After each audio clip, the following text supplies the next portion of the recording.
Salam calon guru penggerak. Perkenalkan, nama saya Septri Uswatun Maurida SPD dari SMA Negeri 2 Sipora, Kabupaten Kepulauan Mentawai, Provinsi Sumatera Barat, dengan fasilitator Bapak Azwar SPD MPD dan pengajar praktik Bapak Novik Afriko SPDI MPD. Pada kesempatan kali ini saya akan memaparkan tentang modul 1.1A8 mengenai koneksi antar materi, kesimpulan dan refleksi pemikiran Ki Hajar Dewantara. Menurut teori tabula rasa mengatakan bahwa manusia merupakan kertas kosong ketika dilahirkan. Namun sejatinya manusia lahir bukanlah sebagai kertas kosong. Setiap manusia lahir dengan kekuatan kodrat, namun kodrat yang masih samar-samar. Begitu juga dengan peserta didik kita. Masing-masing mereka mempunyai sikap, minat, bakat, kecerdasan, kemampuan, perilaku, karakter, dan tingkat emosional yang berbeda-beda.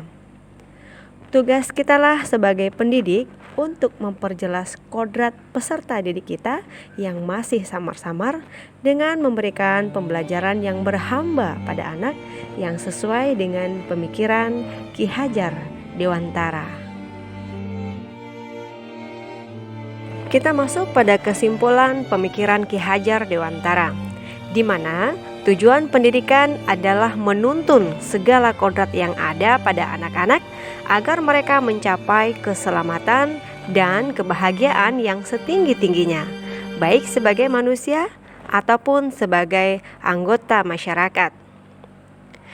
Pendidik itu hanya bisa menuntun tumbuh kembang atau hidupnya kekuatan kodrat yang ada pada murid agar dapat memperbaiki lakunya, bukan dasarnya, di mana peran pendidik diibaratkan sebagai seorang petani atau tukang kebun yang tugasnya merawat tanaman sesuai dengan kebutuhan dari tanaman agar tumbuh dan berbuah dengan baik, dan peserta didik diibaratkan sebagai benih tanaman yang akan ditanam.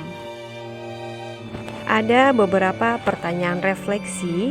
Yang pertama, apa yang saya percaya tentang murid dan pembelajaran di kelas sebelum saya mempelajari modul 1.1. Pertanyaan kedua, apa yang berubah dari pemikiran atau perilaku saya setelah mempelajari modul ini? Dan pertanyaan refleksi yang ketiga, apa yang dapat segera saya terapkan agar kelas saya mencerminkan pemikiran Ki Hajar Dewantara?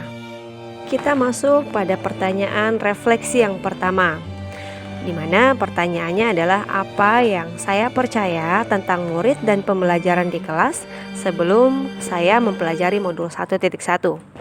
Nah, sebelum saya mempelajari modul 1.1, hal yang pertama saya percaya adalah saya sudah melaksanakan pembelajaran student center, di mana ketika pembelajaran murid sangat antusias sekali untuk bereksperimen, diskusi, dan juga untuk presentasi. Namun, saya masih belum menerapkan sepenuhnya pemikiran Ki Hajar Dewantara. Yang kedua, saya selalu mengeluh tentang hasil belajar murid yang jauh dari harapan saya, padahal saya merasa soal yang saya berikan itu sangat mudah dikerjakan. Yang ketiga, saya lebih mementingkan aspek kognitif murid dibandingkan aspek sikap dan juga aspek psikomotor.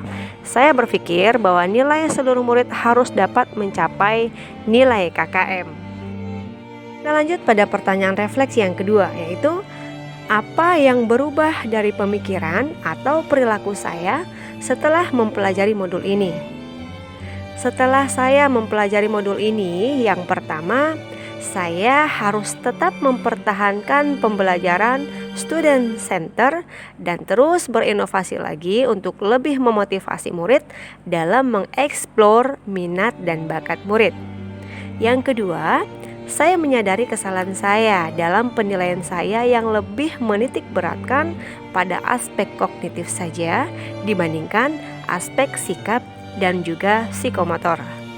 Yang ketiga, saya akan berusaha memberikan keselamatan dan kebahagiaan kepada murid baik lahir maupun batin, sesuai tujuan filosofis Ki Hajar Dewantara, yaitu menerapkan sistem Among yang artinya metode pengajaran dan pendidikan yang berdasarkan pada asih, asah, dan asuh. Dan yang keempat, setiap murid memiliki keunikan dan keistimewaan masing-masing. Maka dari itu, saya harus bisa memahami murid sesuai bakat dan minat yang dimilikinya. Pertanyaan refleksi yang ketiga adalah, apa yang dapat segera saya terapkan agar kelas saya mencerminkan pemikiran Ki Hajar Dewantara? Yang pertama, saya akan mempertahankan dan lebih memodifikasi lagi pembelajaran student center. Yang kedua, membuat kesepakatan kelas bersama murid agar mereka bertanggung jawab dan berkomitmen melaksanakan tata tertib kelas yang telah mereka tentukan. Yang ketiga, saya akan menerapkan sistem pembelajaran abad 21 yang sesuai dengan pemikiran Ki Hajar Dewantara, yaitu critical thinking, creativity, communication, dan collaboration, sehingga mereka dapat berpikir kritis.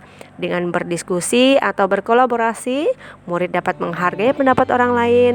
Dengan berkomunikasi, murid juga dapat mengungkapkan pendapatnya dan menghargai pendapat orang lain. Dan pada akhirnya, murid dapat menciptakan suatu produk atau menghasilkan kreativitas tertentu tanpa adanya paksaan belajar. Sekian dari saya, terima kasih. Assalamualaikum warahmatullahi wabarakatuh.